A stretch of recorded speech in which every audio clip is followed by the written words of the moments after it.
For the most part, oh, you want to do, we can put a little bit of everything is quiet. Customers intently focused on solving their day. Conversations, if any, are light. So what we're saying As that Can we get the fly out of here?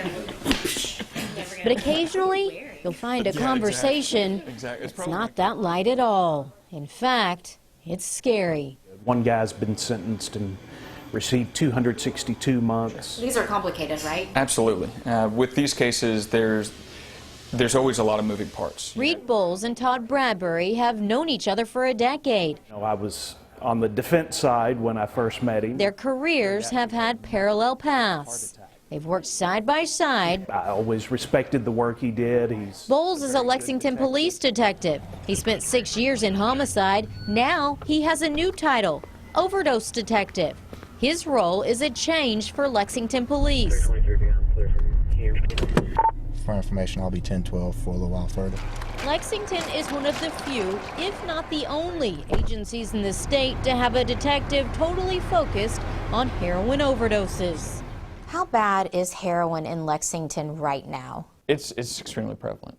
Bowles doesn't really have an office. His days are spent on the streets, going from overdose case to overdose case. This new role isn't as clear-cut as his homicide days. It's messy. There are losses and gains, but he's not alone. But as we're working through and be like, Todd, am I missing something here? Todd Bradbury is a federal prosecutor. He's a secret weapon of sorts for Bowles. On the street, you are who they're scared of. The feds.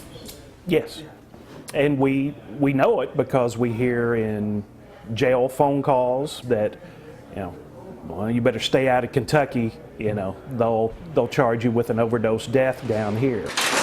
Through federal prosecutions, Bradbury is able to lock dealers up for longer than state statute allows. We'll sit down with the defendant and try to get their cooperation immediately, and they realize that the strength of a state law is only going to go so far. They get introduced to somebody from the U.S. Attorney's Office or the DEA. It changes the perspective drastically because the writing on the wall is something completely different and much more substantial. Bradbury is busy. His job as a federal prosecutor has shifted just like Bowles to overdoses all the time. 90% of your cases are overdoses now? At least. I could do it 100% of the time. He's got 15 cases pending right now. A third of his caseload, at least, is Lexington. What we try to do is go as many levels back as we can, or as many levels up the chain of distribution. And to get to the high-level dealers, he needs boots on the ground, which is Bowles' specialty. It's being patient with it and continuing to pick at it and continue to work on witnesses and the evidence that you have to try to develop something. They can be fairly complicated cases, fairly complex, but the end result can be very good. Both have success to back up their work. More and more federal sentences are being handed out in overdose cases. It's new territory for both of these men. Two people with a history of work in common, now charting a new path together by challenging an epidemic. I think it's an uphill climb, but I think it's an uphill climb that is starting to pick up some momentum.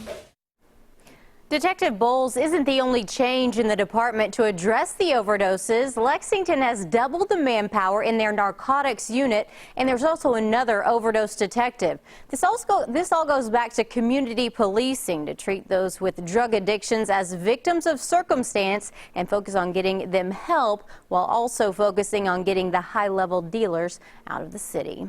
It's what we're talking about now. It's all about getting to these dealers, and it seems like they're saying if you get more federal help in, you can go higher up that chain. Right, they can cross county lines, they can cross state lines, which makes a huge difference. Shows you how serious the problem is when you have people full-time doing this kind of work with this drug. Absolutely, yes. Yeah. Thanks, Miranda.